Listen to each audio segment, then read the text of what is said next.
Grave offense. Grave offense you have committed. Yes, I know I should have gone on defense. Criminal? How dare you? What crime have I committed but to fight for the future of our clan? The only error I will concede is that I failed to defeat that monster and uphold the mighty reputation of the Tongue Clan. Monster. A charge that you share with me as our patriarch. You know as well as any that one cannot be charged with a crime based on the outcome of a fair duel. No, I speak of a different offense. Bring him here. Yes, clan leader. Oh, the poison. Who's that over there? Lord Wise Leader.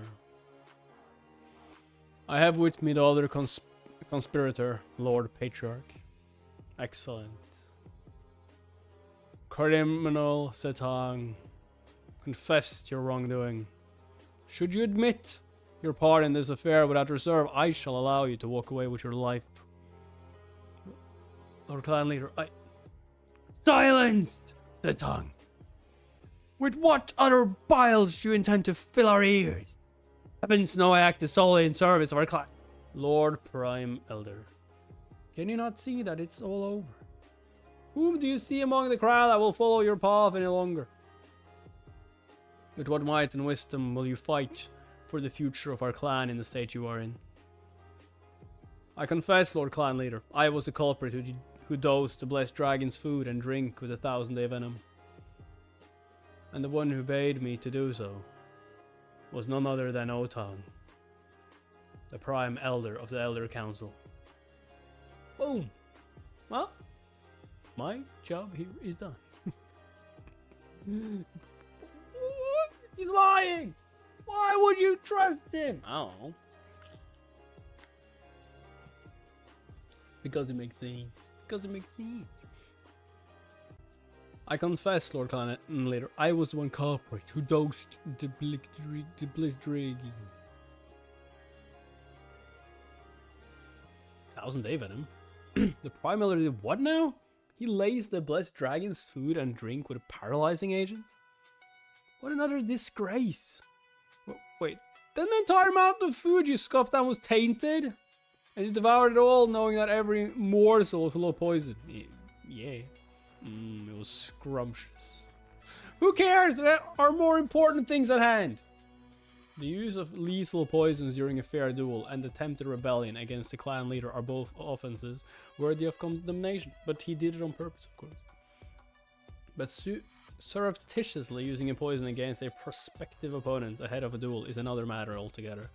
Not only is the utmost taboo for masters of venom such as the Tongue Clan, it would threaten to undermine the very foundation of the clan's identity. Are you certain you acted upon the instructions of the Prime Elder? Yes, Clan Leader. What do you have to say for yourself, Elder O? He's lying! I'm undone. All my triumphs sundered to shreds. No longer will I command even the faintest hint of respect as an elder of this clan. Due to this incident alone, the Elder Council and I will be robbed of everything we built. While that fool Gunak Tang seizes absolute power to do with the clan as he pleases. Lord Clan Leader, heed me. I was only acting in the interest of our clan. Be that as it may, the ends do not always justify the means. The virtue of one's intentions is only ever as worthy as the integrity of one's deeds. And with that, I insist you keep your silence. You have filled my ears with quite enough venom as it is. I command you all as the patriarch of the great Sequan Tong Clan. Criminal Otang is hereby stripped of his title as Prime Elder and sentenced to imprisonment for his grave offenses. Until a thorough investigation is completed, the Elder Council shall cease to operate with all Tong Elders confined to their residence. I bid every member of the clan exercise caution in their conduct until the truth behind this entire affair is brought to light. As you command, Lord Clan Leader. And secondly, Young Master Chongmyong, the blessed dragon of Mount Hua. Yes, my lord. It was through your diligence and devotion that the squalid conspiracy fomented under our very roof was exposed and eradicated. Fermented? As clan leader and patriarch of the great Sequan clan, I hereby extend to you, your sect brothers and sisters, and the great sect of Mount Hua, the eternal gratitude of our bloodline. We owe a great debt to your esteemed sect. Thank you, Master Blessed Dragon. The fuck is... Heavens bless the disciples of Mount Hua. What? Eternal gratitude of the Tang Clan. To think that Mount Hua, once a fallen sect that had lost all respect and treated as an outcast by its former peers, would enjoy a thriving resurgence with the full favor of Sequan's foremost clan within a matter of a few years. I, Changmyang, a third grade disciple of Mount Hua, am honored to accept the gratitude of the Sequan Tang Clan on behalf of my sect. On second thought, well, don't just stand there. This is your duty, not mine, Cinder brother. Mine? Ah, indeed. Bak Chion, a second grade disciple of Mount Hua. My lord, as a representative of our sect, I shall gladly return your gratitude with ours. We pray that this shared ordeal between our sects will serve to deepen our bond, and that the friendship we share shall be built upon a foundation of truth and honor. It shall be so, young masters. It shall be so. Long live the Tang Clan! Long live Mount Hua! Long live the Tang Clan! Long live Mount Hua! Long live the Tang Clan! Long... Yay! The cheers are a little much, no? From this day on, I insist you consult with us before you make these momentous decisions. Eh? What? But all's well that ends well. I insist! It's true that no amount of toxins could have harmed you, but for a moment we had honestly taken you for dead. You could have at least told us! Yeah, you could have told them. You could have fucking told them! You realize how that feels, you scoundrel? Scoundrel. Is he not being a tad dramatic? I reckon so too. Mark my words, Changmyang. Should you act out of turn with such wanton disregard again, I assure you, I simply will not stand for it. What will you do though? Hey, it's not as though I... Why does it feel like I'm the villain here? I saved everyone! Fine. I give you my word. And so you should, you scoundrel. Now, the least you can do is give them a wave. You are the one they're cheering for after all. Ain't nobody got time for that. This is walk away. Yay! I suppose I should be glad to still have my head on my shoulders. What a fool I was to even dream of picking a quarrel with that man. Utterly incredible. That is, sister. Utterly incredible indeed. Of course, the title of the brightest rising star of the realm is not reserved for just anybody. No, not him. Pardon? Oh, is she falling for the one on the side? It's like, oh my god, he's beautiful. Isol, you. No, okay, Isol. I thought. Okay, fine. Isol. I mean, Isol is incredible. Not wrong. John, I made a decision. About what, sister? I want to become a martial artist. You'll see. For the first time in my life is my own. Okay. Whatever that means. He's so confused. He's like, okay. Sure. I mean, that makes sense. Kinda. The incident at the Tang Clan was swiftly brought under control as soon as the heat of the moment subsided. Clan leader Gunak Tang cast O-Tang into the clan's underground dungeon, while the other elders were also held to account for their failure to keep the Prime Elder's abuses in check, effectively abolishing the council in all but name. The elders protested vociferously as they were wont do. What? The elders protested vociferously as they were what? Yet no one would speak up in their defense. With authority of leadership firmly consolidated by Gonak Tang, the elders were powerless to mount any meaningful resistance. Begrudgingly, they each surrendered their last remaining hold on authority without a fight and retreated silently to the clan manor's back rooms.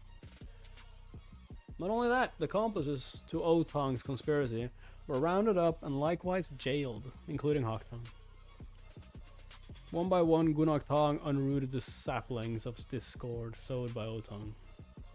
None will dare dissent when even the most venerated of our elders is under investigation for his wrongdoings as we speak. In fact, the very air of dread around the clan ought to lend me greater freedom to maneuver than ever. Tell me, is this not the most opportune moment to seize as much from them as I possibly can?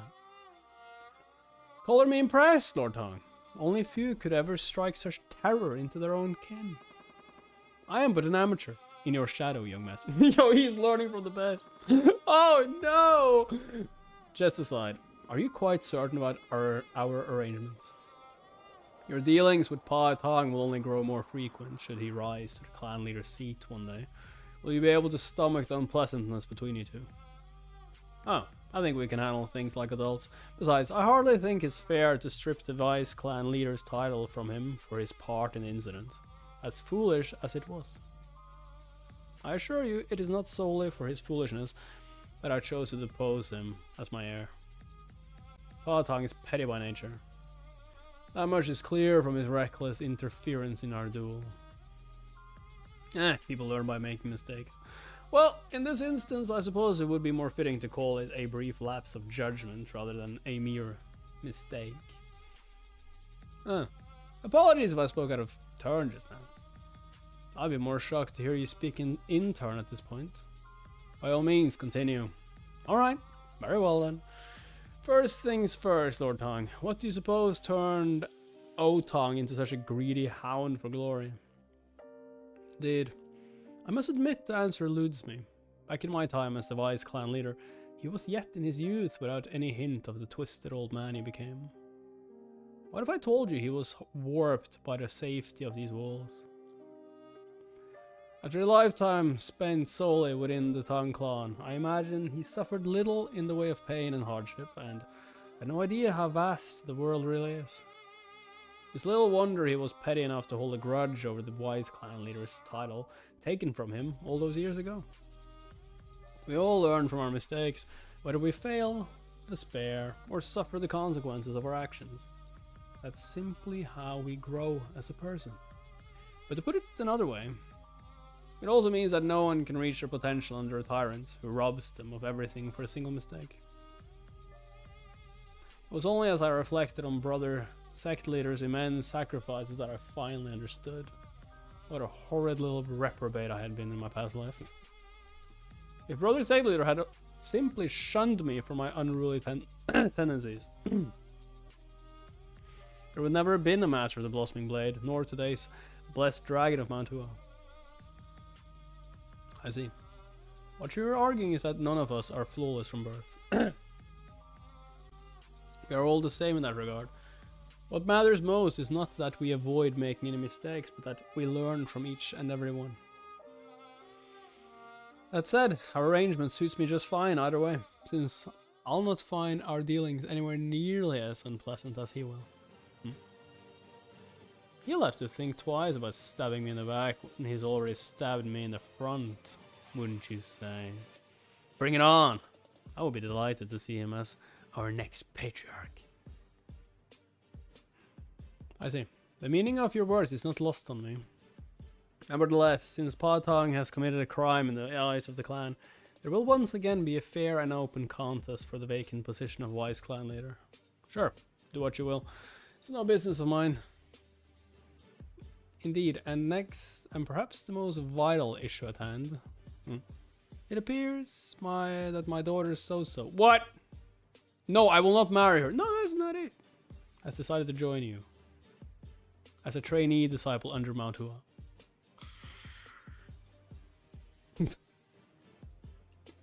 Huh? Come again? Come again? Why? Why would I ever agree to this? I mean, you know, friends and all that. Excuse me, Lord Tong. I'm asking you what's gotten into that daughter of yours. What on earth is the matter with her? I often ask myself the same. You're not the only one asking that question. I should turn her down, should I not? What else am I to do? I suppose it depends on whether you have the authority to do so. Huh? Not in the slightest. Like, yeah, can you though? God damn it. Then how would you describe your sect leader's temperament? Ha! A young lady of the Sequanton clan, you say. I fear she may find our humble sect somewhat lacking for a lady of her stature. Even so, she is an esteemed guest who braved the long journey here and must be afforded our utmost hospitality. Blah blah blah blah blah blah blah. Fucking chug. A kindly man, I see. In truth, there are few things I desire less for my daughter than sending her to Mount Hua. Then we're in agreement! That is why I must entrust her into your care. My what? How did he come to that conclusion? Although I may have at last consolidated my authority over the clan, it is not within my power to overthrow the clan's centuries-old traditions overnight. I see. She can't train martial arts there, even if you want her to, which means she will have to go to Mount Hua. An effort to do so would be met with an open revolt. As things stand, my daughter will have no choice but to marry into some prominent family within the next few years. All I have ever desired for her is to lead a life of joy. And if the ways of our clan offers no means for her to find happiness, then who am I to stop her from seeking it elsewhere? Yes, but why Mount Hua? That's what I'd like to know. Why not Wudong or Songnan, for instance? The MA sect isn't half bad either. You would have my precious daughter leave her home behind for the life of a female monk. It was a mere suggestion. Talk about a girl dad. In any case, I would be grateful to have you watch over my child. It would certainly place my mind at ease to have her in your capable company. Wait. I haven't even accepted yet. And what about my peace of mind? You expect a man of my age to play childminder? Childminder? What? A man of your age? I believe my daughter is your elder. Listen, age is merely a number, and I do not at all mean that in a lecherous way. She clearly lacks the sage wisdom and maturity that I possess in abundance. I do not even know where to start.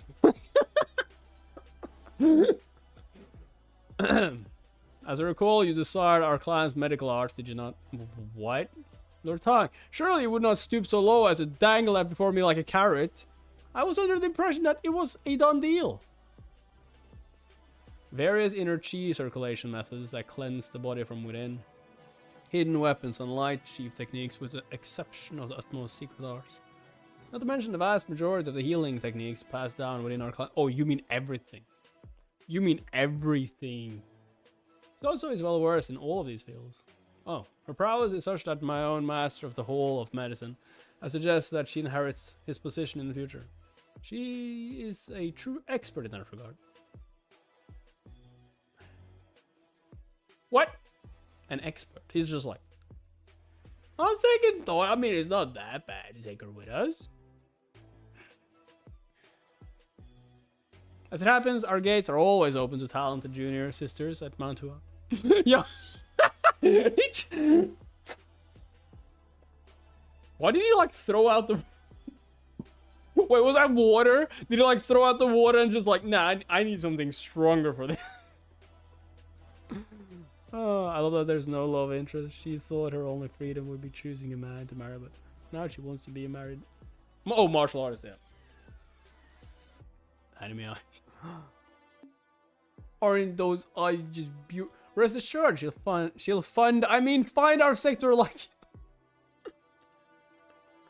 Yo, he even said fund! Rest assured, she'll fund! You have my gratitude. Never in my life have I met a man who grows all the more suspicious with a benign smile. Oh, and I trust you recall that there was more to our bargain, Lord Tong. Yes, quite so. Whether you bring Mount Hua's disciples to us or we dispatch our physicians to Mount Hua, I shall guarantee that our medical arts are shared with your sect. His greed knows no bounds. I mean, it's Chongmyong. It's Chongmyong. Consider so an addendum to the agreement, if you will. Addendum is like an extra, a plus.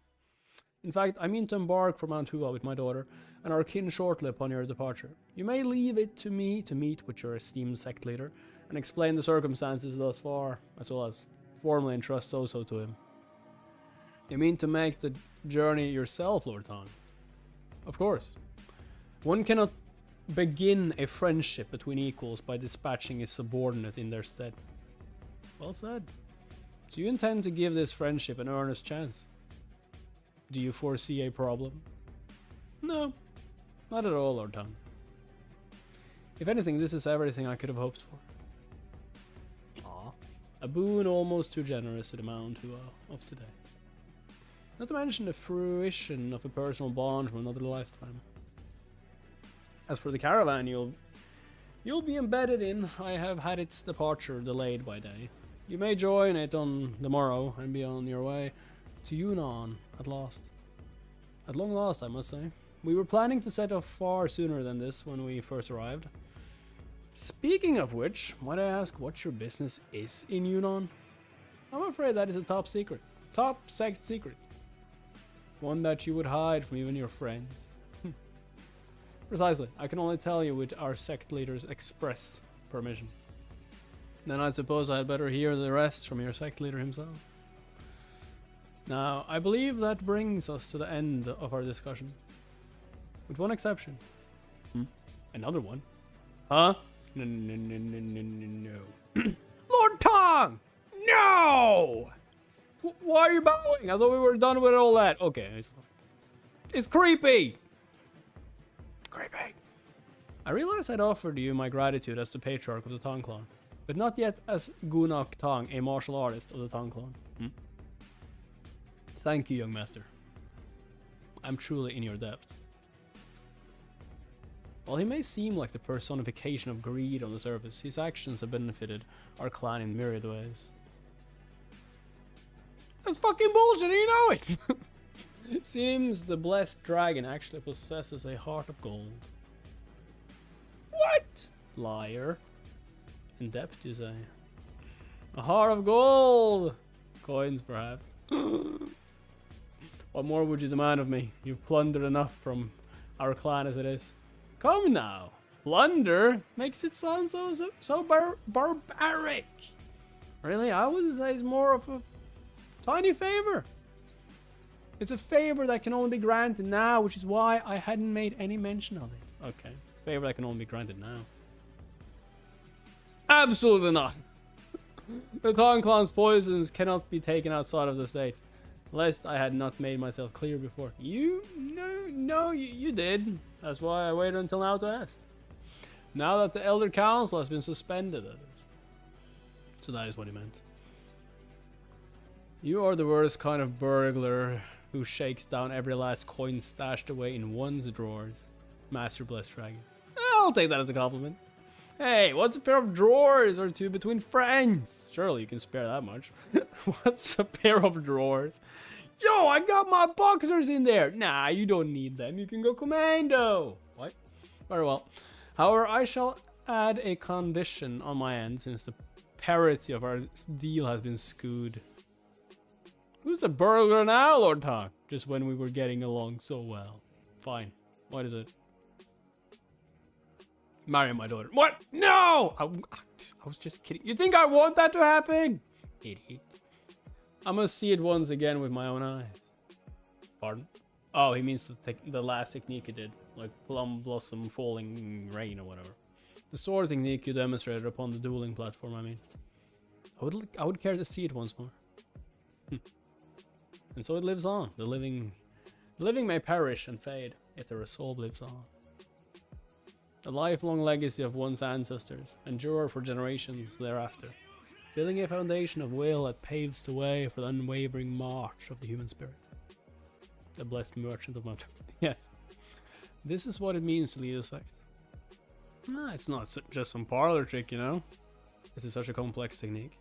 Well, for a start, I'll take a belly full of Sichuan cuisine. Let me eat my fill, then we'll talk. Oh, you will have it. And then some, Master Chungman. Let us see that belly of yours fit the birds. Ah. Fortunately, the Tong clan has offered to reimburse us for every penny spent on repairing the damage done to the manor. Not that it's much of a surprise, of course, since the Tong clan has always been rather meticulous in that regard. What I did find surprising, however, was that the Tong patriarch himself came by for a visit. He did? Yes. The Tongs are not some brigands with no regard for their own repute. They have always been almost excessive in compensating for any harm done by their own blunder. That said, I don't believe I've ever heard tell of the head of the Sequan Tong clan offering a personal apology to the sects they've wronged. I suppose they were always ever too prideful to have their clan leader bow his head to another. As you might imagine, this is why it's such an exception that the Tong patriarch himself came to offer an apology. It seems the extent of your daring feats outside of our home was far greater than I could have ever imagined. That's not me. Indeed, I cannot help but think this had much to do with the fact that you, the second son of the Four Seas Trading Company, are a disciple of Mount Hua. Gil, my boy, are you quite sure you have no intention of coming home? Father, Mount Hua is where I belong. Thank you so much, Mimo. Appreciate. Is that like number one? Number one! It's not much, but I hope it does something. Of course it does something. I mean, I just appreciate anything I get, for that matter. This is a hobby of mine. An extra thing. That's why also I've like gotten rid of ads. I want my subscribers to have the best possible viewing experience. Also, if you still want to like support, there's always like Patreon, YouTube members, and of course like these as well. More than your own kin, you mean? It's just like it's your choice to do so, and ads won't be forced on you anymore. I mean, the older videos will still have them because I haven't like turned it off, but like I think at least the last 5, and I will try and continue on without ads if that's what you guys enjoy most. And I would think so because ads suck. Ads are horrible. I believe that is where I'll forge my own path. So if you get ads on like my newer videos, then I don't know what YouTube is doing. I'm as proud of our family as I can be, Father. I have all the respect and admiration in the world for the work that you and my brother do. But I want to be a martial artist. But this is not where I'm supposed to be. Hope you can forgive me, Father. If I have but one life in this world, then I wish to be a disciple of Mount Hua.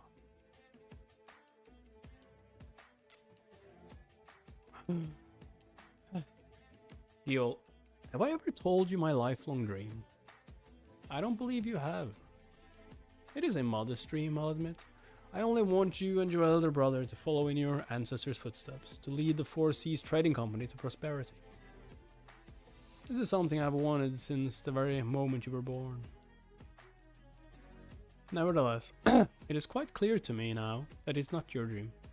That was always my dream, not yours. And if I can dream, then of course, so must you. I will not have my worldly ambitions overshadow your dreams. Father, as young Master Chungmyung said, the choice is ultimately yours. I was irritated by his cocky tone back then, but now I understand why he felt the need to say such a thing. No father should have the last say over his child's life. Act as though it belongs to him. You have every right to harbor your own grand ambitions. I believe in you, my boy. And never forget that you'll always have the full support of your family with every step you take. We only hope that those steps will bring you back to us safe and sound one day. I'll always keep that in mind, Father. The affairs of a sect. The affairs of a clan, and at last, the affairs of personal ties. All of our affairs in Sequan had come to an end at long last. For all the days we were delayed, it was all worth it and more. So we gained far more in stalwart friends, not to mention finding easier passage into the Yunnan. And we certainly did not come away empty-handed in the material sense either. Everyone ready? Yes, you're the last to arrive yet again. Now, come on, Lord. Lord Tong awaits us outside the front gates. The resolve of a path walked together only grows stronger with every step taken. It's a darn shame, I tell you. I could have done with another feast for two for sure. Sequin sauce. How can you even entertain the notion of food after gobbling away the entire pantry? From parents to their children, from masters to their disciples, and from those who know the path to those who seek the path. If you'd only shifted your rotund behind sooner, we could have been well on our way by now. Rotund. All they do is nag and nag. Senior brother, talk about a mother hen. I'm walking as fast as I can. The past is a distant memory that need not be longed for, except to light the way as we venture forth.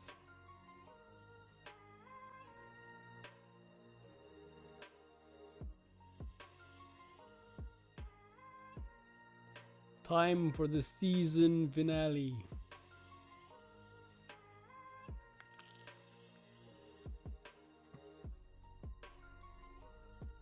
It would not be an exaggeration to claim that Yunnan is a fiefdom under the dominion of the Palace of Southern Beasts. As for the incumbent Lord of Southern Beasts, I'm told he has a burning hatred for folks of the Central Plains and a savage temperament that demands utmost caution. I advise that you avoid any and all clashes with the Palace of Beasts, wherever possible, should you wish to see your mission to completion. Once you pass the gates of Chengdu, you will be met by a foreman of the Wapyong Trading Company. He will serve as your guide for the journey. Thank you, once again, Lord Tong. The next we meet, I hope that it will be with smiles upon our countenance. Take care, masters. I suppose we'll see far more of each other once you return. Yet another misfit to take under my legs. Don't be so disheartened, Master Chungyang. I have a feeling we'll soon be as two peas in a pod. What? I look forward to becoming your junior sister.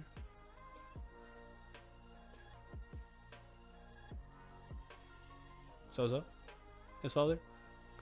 What manner of speech is this for the youngest trainee by far to address her seniors? Should you be earnest in your desire to take up the Plum Blossom's crest, as a disciple of Mantua, then I suggest you forget your life before as a lady of the Tang clan.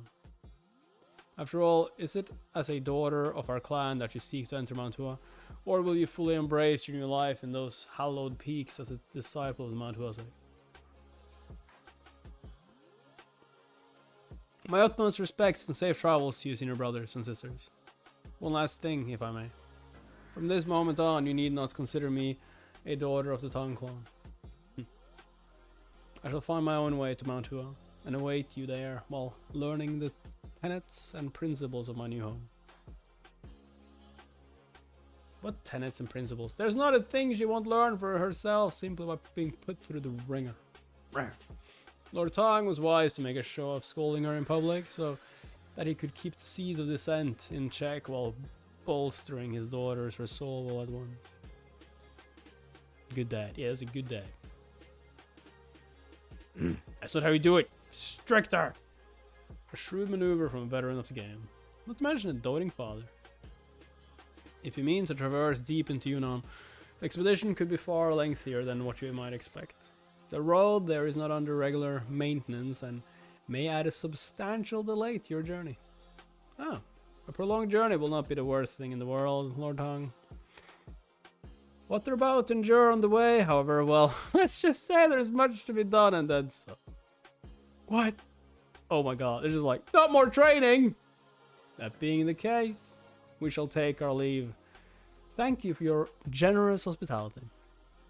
We wish you the best of health in our absence, Lord Tong. Safe journey to you all. Yeah. Pardon me.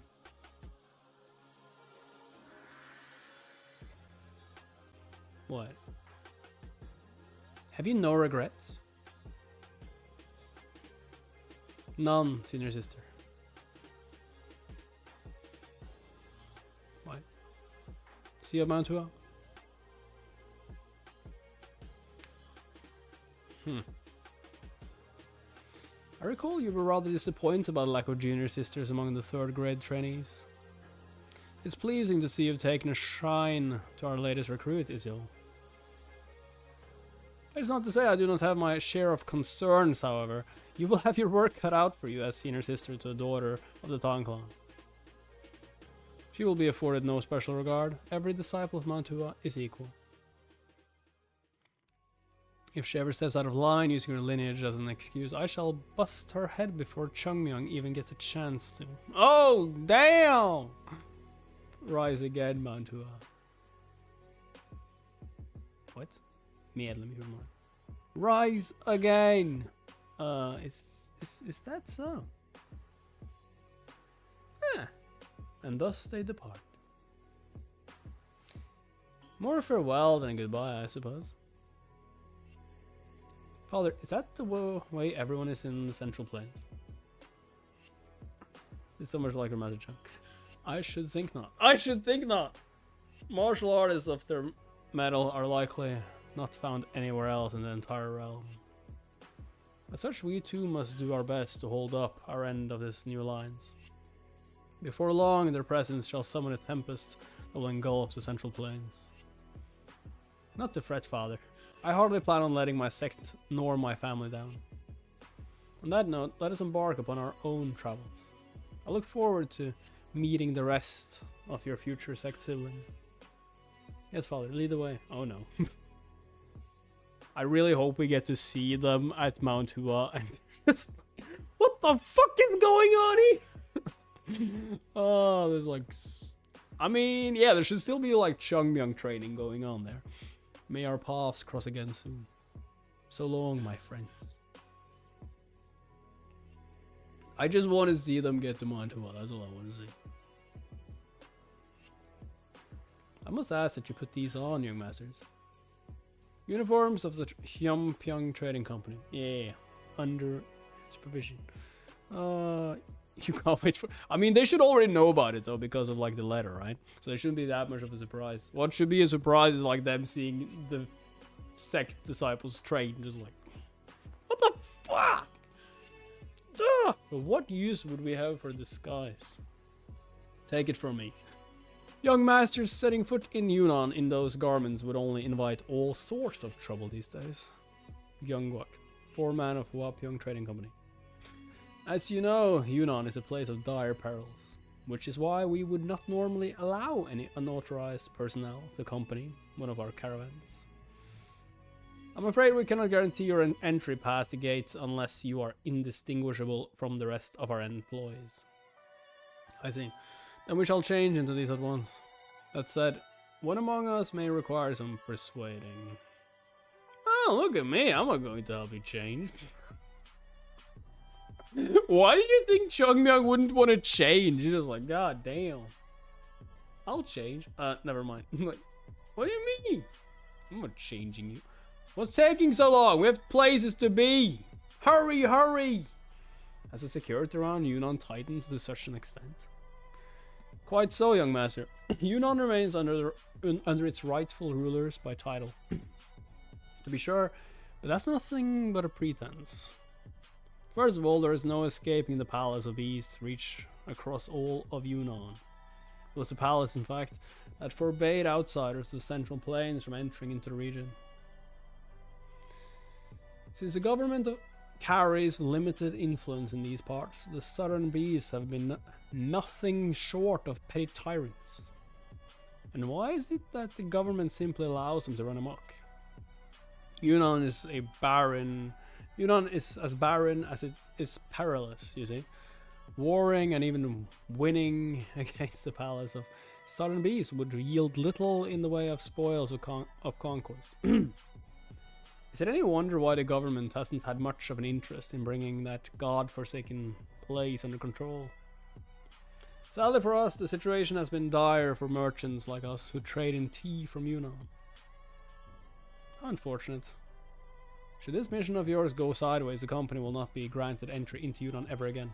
That can only mean a path of ruin for us all. So please consider it as a personal favor to us not to draw attention or do anything that might expose your identity. I beg of you to be discreet. Ha! Discreet! Chugman's just like, no problem. The Tong Clan's hold over Sequan seems to pale in comparison to the palace of Southern Beasts over Yunnan, senior brother. Indeed, the Tong Clan must contend with a number of other factions that keep it in check, whereas no other sect in Yunnan concern themselves with such worldly affairs. We ought to first get the lay of the land first upon our arrival. Are we there yet? Are we there? Chugman's just like, Chugman, shut up. If we keep going at a snail's pace like this, we'll be up against the palace of southern fossils by the time we arrive. How does it make any sense that we've spent almost an entire day on the road and we've yet to even make it out of Sequan? If the road had been leveled properly, at least, we would be well on our way by now, but it's not.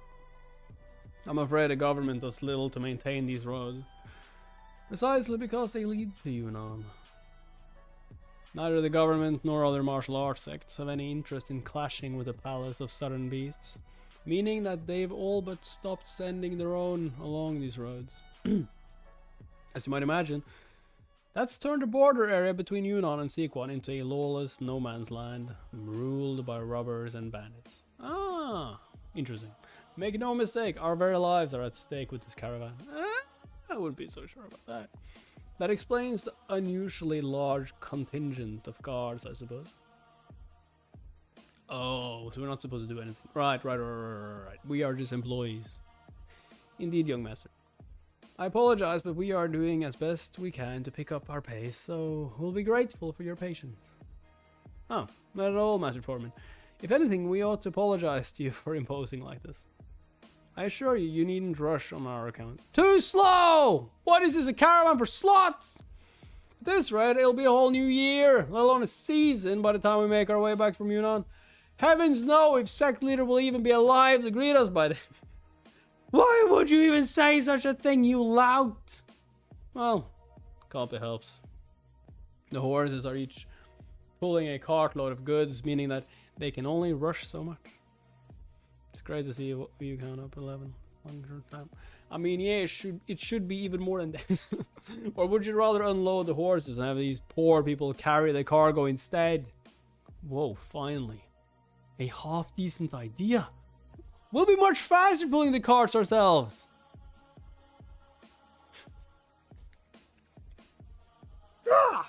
Do I need to explain the meaning of the word discreet? Huh? Are we stopping? We have the moment to lose. Why are they even using this caravan? Like, can't they just like sneak in there? They could run faster through the woods and then sneak past the guards. Isn't that more possible than what they're doing? With the sun coming down, we'll have to set up camp here, young master. Pressing on would only tire out the horses even more, not to mention all the other dangers of traveling at night. Now that we've reached the border region, we ought to be even more cautious at every step. I had a hunch this might happen when we join the caravan, but this is far worse than any delay I could have expected. See you another time then, Tony. It's unacceptable. I have to do something. Hold on. Something approaches. Bandits? Wolves? And who are you fine folks, eh? It's not often we get tourists setting up camp around here. Did nobody tell you that you stand in the front yard of the band of tiger hunters? Ho-sama, the one they call the Lightning Hand. Yes. I've heard of you. Made yourself quite a name around Sequan, eh? But you ain't nothing but a mere insect where we tiger hunters are concerned. I suggest you keep that sword sheathed, if you know what's good for you. The second you unsheath it, you'll all be slaughtered in a heartbeat. Ah! Hand over the goods without a fight and I'll grant you painless death. If you aren't partial to that idea, we'll instead torment you until you beg for a swift death. The choice is yours. The universe provides! Yo, Chugman just like, the universe provides! I was so bored! We needed more horses! Sure! They're mountain bandits, aren't they? No, this is technically still the plains. So I suppose I should call them horse bandits or steppy bandits instead. Who is this excitable little fool? Either way, you're all bandits, are you not? I guess you can, I guess you can say that. Except we ain't used to this kind of a welcome. Shall we take care of them? Nah, nonsense. Why would we? We cannot harm these fine steeds. Steeds. Yeah. He needs more horses. Yep, a herd of strong horses to take us all the way to Yunnan. Discreet, Changmyung! Discreet! This is like 10 horses. Well, who am I to look a gift horse in the mouth? Give me your horse. Oh. Really shouldn't have, you know, for the sweet rise we're about to receive. May Mount Hua make us truly thankful. Changmyang, you psycho! Huh? It looks like our journey to Yunnan is about to go a lot more smoothly. Boom. Return of the Blossom at the end of season 2. Like, dude, we like just finished season 2. I will say this, so before you guys leave, go to the description, join my Discord, you'll get notified there of streams. I mean, it's also possible, of course, you should subscribe and put all notifications on, but I just don't trust YouTube, so do that and join Discord, and you should get notified when I'm streaming, because I don't fucking trust YouTube. YouTube sucks at notifying people. And yeah, like I said, like the video, comment under the video, tell me what you liked about the series, like, how good is Changmyang? Oh, I love Changmyang. Oh, so goddamn much. And yeah, like I already have been saying through the video, I don't use ads on my newer videos anymore. So if you want to support me, there is Patreon and YouTube members in the description. So yeah, see you guys next time. Bye bye.